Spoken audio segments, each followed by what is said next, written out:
stock markets are mildly higher this morning, with the UK's FTSE 100 index up about 10 points, while the Euro Stoxx 50 index is higher by around about 15 points. In the currency space, the euro is showing pretty good character. It's holding up against the dollar at around that 130 level, while in peripheral bond markets, both Spanish and Italian bond yields are rounding off highs, particularly Italy, with its bond yields easing further after a new government was sworn in over the weekend.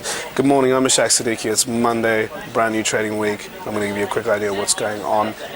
We are heading into the month of May. European earnings are in full swing, and US earnings are continuing to come in, so there's a lot to talk about. But this week it's going to be a big economic data week and central bank policy meeting. So let's start off with what's going on.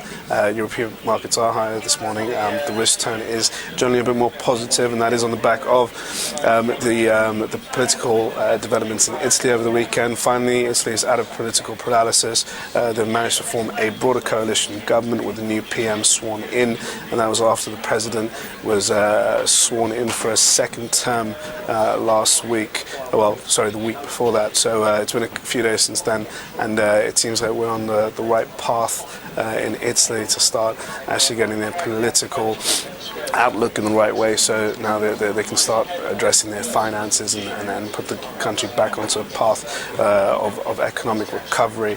Now going on to how the market's responding to that, it's generally positive. The euro is, like I said, holding its ground. It's really the Italian bond market that's cheering the news, whereas in European equities right now we're too concerned about what's going to happen this week with the Federal Reserve policy meeting on Wednesday, and we also have the ECB policy meeting on Thursday. Now for the Fed, expectations are for no change on interest rates. They have promised to keep interest rates at ultra low levels for the foreseeable future up to at least 2015. However, the big talk is what they're going to do with quantitative easing, if they're going to temper it down, halt it, or if they're going to end it altogether. So that's where the big focus is going to be on. Now, given the fact that on Friday last week we had a pretty well, it wasn't a bad US GDP number, but the GDP figures for the first quarter did fall short of expectations. So investors are hopeful that the Federal Reserve will keep their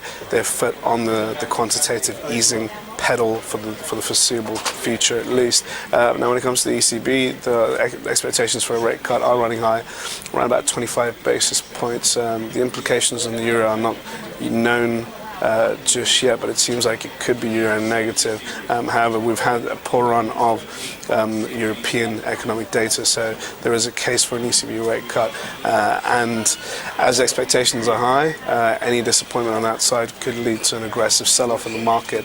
And finally, we also have the monthly US payrolls result coming out on Friday.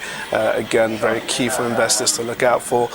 Should give us a better idea of how the US economy is doing after the first quarter GDP numbers weren't that great. Also, last month's payrolls report was much weaker than expected, so we are looking for something which is a little bit more similar on that.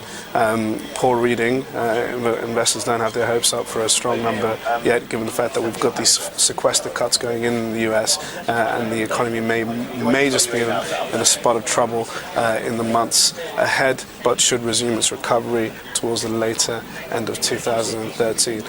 Anyway, that is all for your daily market bite. I will catch up with you guys tomorrow and give you a brief idea of what's going on then. Cheers.